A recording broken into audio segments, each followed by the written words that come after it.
Welcome to today's class of chapter 7, that is congruence of triangles. Well, here as the name of the chapter says congruence of triangles, let us start by understanding about congruence. If we superpose one figure over other and they fit into each other, then they must be congruent. It also means that they have same shape and size.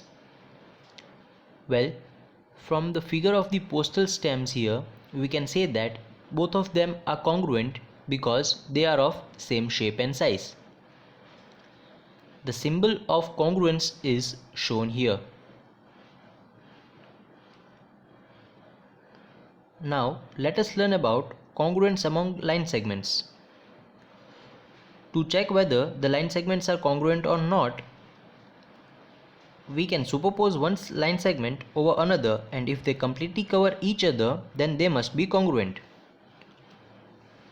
Or two line segments are congruent if they have equal length, and if two line segments have equal length, then they must be congruent.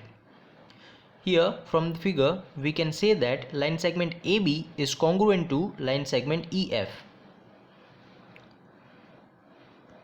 Now let us learn about congruence of angles. Two angles of same measurement are congruent, and if two angles are congruent, then their measurement must be the same. Here from figure, as measure angle R is 155 degree and measure angle Q is 155 degree, we can say that measure angle R is congruent to measure angle Q. Now let us learn about congruence of triangle. If we superpose one triangle over other triangle and they cover each other properly, then they must be congruent triangles. In case of congruent triangles, all sides of one triangle must be equal to the corresponding sides of another triangle. Similarly, all angles of one triangle must be equal to corresponding angles of another triangle, and all the vertices of one triangle must be equal to the corresponding vertices of another triangle. Well, here let us understand this using the examples of two triangles, that is triangle ABC and triangle FDE. Here for two triangles, triangle ABC to be congruent to triangle FDE, the following conditions must be fulfilled, that is corresponding vertices should be angle A and F, angle B and D, and angle C and E. Similarly, corresponding sides should be side AB and FD, side BC and DE, and side AC and FE. Well, there are various criteria for congruence of triangles, and the four rules to check for the congruent triangles are SSS rule, which says as side rule. Number 2, SAS rule, that is side angle side rule. Number 3, ASS, that is angle side rule. Number 4, AAS, that is angle side rule, and number 5th, hypotenuse leg rule. Now let us learn about them one by one. SSS criteria, which is side criteria. This criteria says that the two triangles will be congruent if their corresponding sides are equal. Here from figure, if side AB is equals to side DE and side BC is equals to side EF, and if side AC is equals to side DF, then we can say that triangle ABC is congruent to triangle DEF.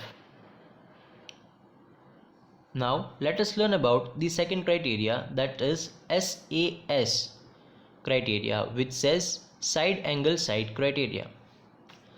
This criteria says that the two triangles will be congruent if the corresponding two sides and one included angle are equal. Here from the figure of the two triangles, if side AB is equals to DE and side BC is equals to EF and angle B is equals to angle E, then we can say that triangle ABC will be congruent to triangle DEF.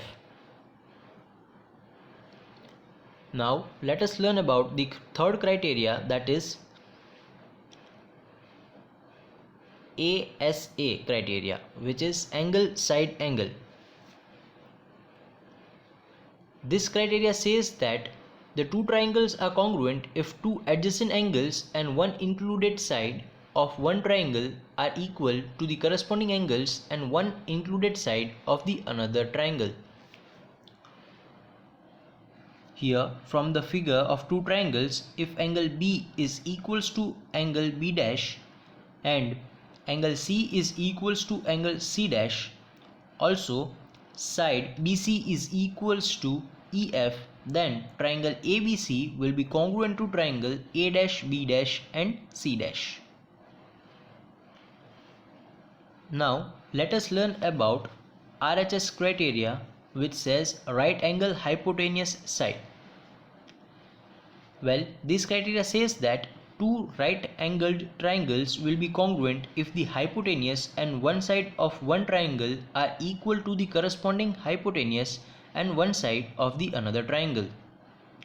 Here from the two right angled triangles given, if right angle B is equals to right angle E and if hypotenuse AC is equals to hypotenuse DF, also if side BC is equals to EF, then triangle ABC will be congruent to triangle DEF. Well, here we should also keep a note that AAA, that is angle angle angle, is not the criterion for the congruent triangle, because if all the angles of two triangles are equal, then it is not compulsory that their sides are also equal. One of the triangles could be greater in size than the other triangle. Well, the figure of the two triangles shown here indicate that the two triangles have equal angle, but the length of their sides is not equal, and so they are not congruent. Well, here I have explained you each concepts required to solve the exercise and request you to solve the exercise by yourself. Thank you.